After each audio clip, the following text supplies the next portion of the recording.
Welcome to Granny Shifting. He's Jason. And that guy's Ryan. Ladies and gentlemen, hey, it's Jesse from the original Fast and the Furious, and you're listening to Granny Shifting, the Fast and Furious podcast.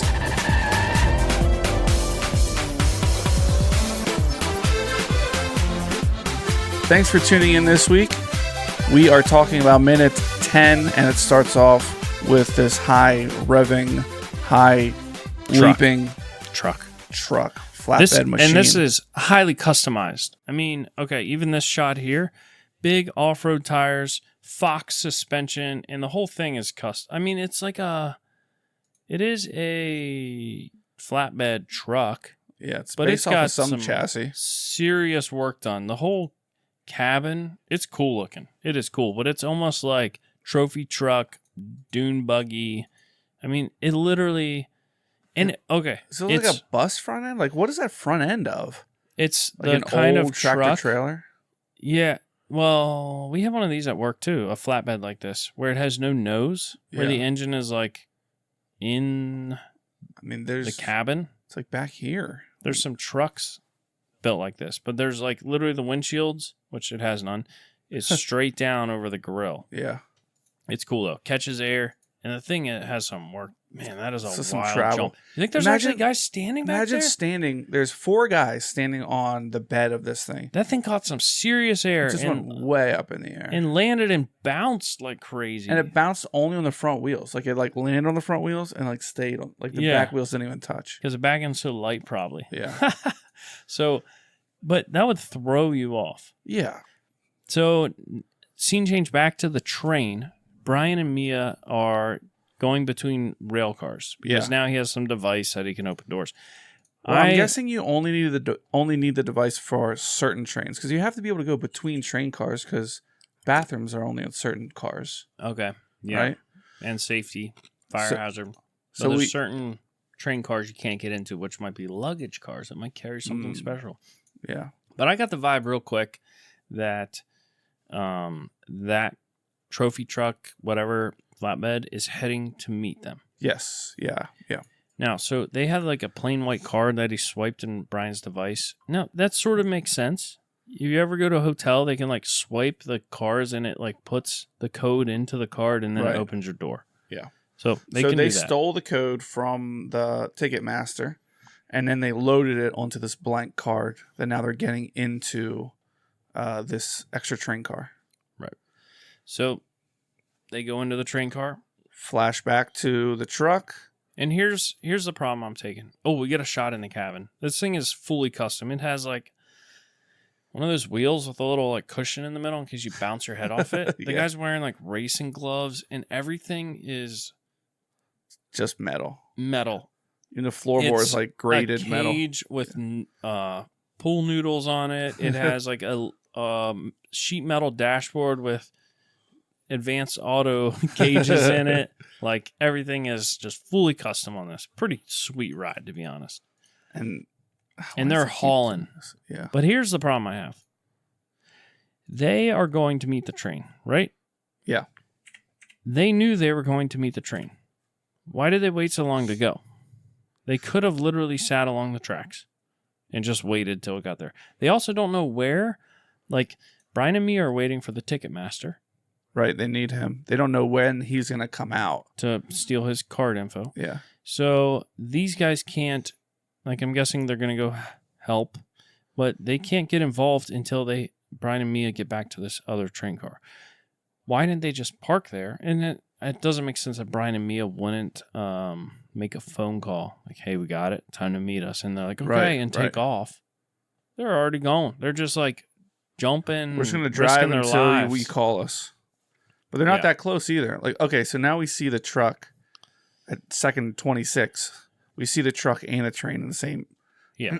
So we know it's heading towards it. Yeah. All of the train looks like a passenger train, though, doesn't it? Like all it of it has to windows. Look at it, yeah. But the window, there's only 2 windows and then like the center door. Oh, okay. Yeah. So we got like a gate on the one side of the flatbed. All 4 guys I in the back. wouldn't have said gate. But the flatbed has a side, but only on one side, like a expanded like metal a railing. Side. Yeah, Like there's but only on one side. Yeah. Looks very functional. Yeah. They got some fabricators down there in Brazil to build this thing. The thing is hauling. So Brian, back on the train, Brian opens this big steel door, walks in, and we see a car under a cover. So we can only assume it's a high-end car. Yeah, and now he's on the phone with someone saying we found them second to last freighter. Okay. Probably the people in the truck, right? You think they can take a phone call right now? I mean, they are. I cannot. Those have to be dummies on the back. The bumps this thing's hitting, and those guys are just standing there. You would fly off for sure. Yeah, they'd be goners. So Brian just on the wall. They have like, it's like one of those things they put the axe in. Yeah, for in case of fire. Yeah. And the little hammer is like a glass case. He just punches the glass and it breaks. And there's a couple keys. One has a little red thing on it. I'm guessing Ferrari. Oh. That's my guess. But they do have these big white tags on them. Yes. That's like they would say like VIN, year, make, model. Oh, I also want to point out anything with that glass front also has an alarm equipped. Yeah, typically. The alarm goes off if you break the glass. Because why wouldn't you just put it in a metal cabinet? Right. Like, why are you putting keys in a glass cabinet? Anyway, they break it. I don't hear an alarm. I mean, you have to have the key to even get into that room. So there is security already. But just hang the keys on the wall then. Why in a glass case? Mia looks suspiciously at Brian. And Brian looks concerned down at the keys. She says, what is it? DEA tags.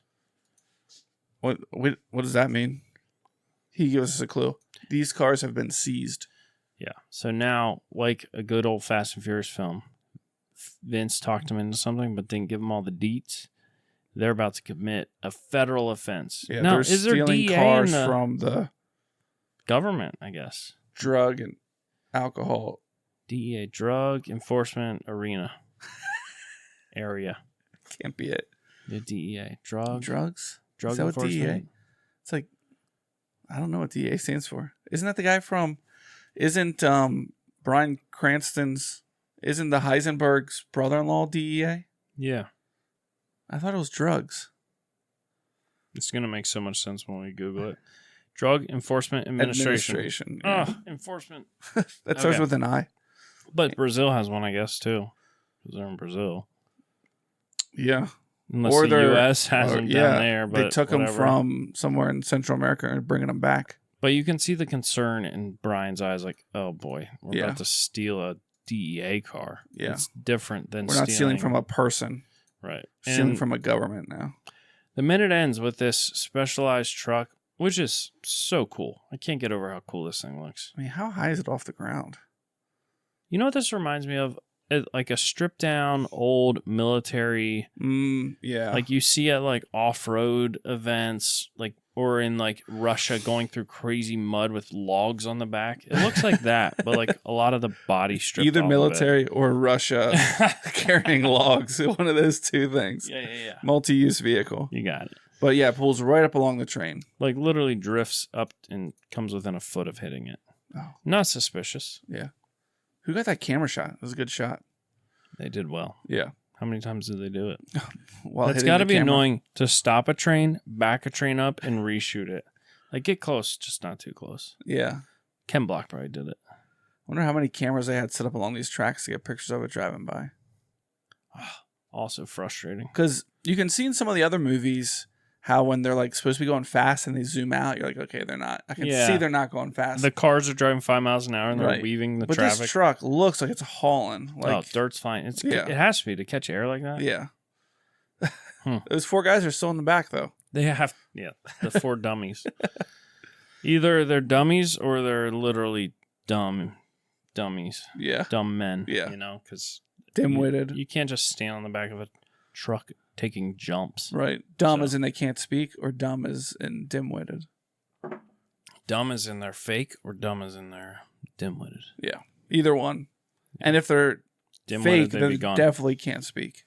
No, that's true. Yeah. Think they have speaking lines? No. We'll find out next minute. On Granny Shifting, the podcast that takes the fastest movies and slows them down to one furious minute at a time. Oh, nice. I have been Ryan. And I'm Jason. Oh, did I ruin that for you? Try it again. All right. He's Jason. And I've been Ryan.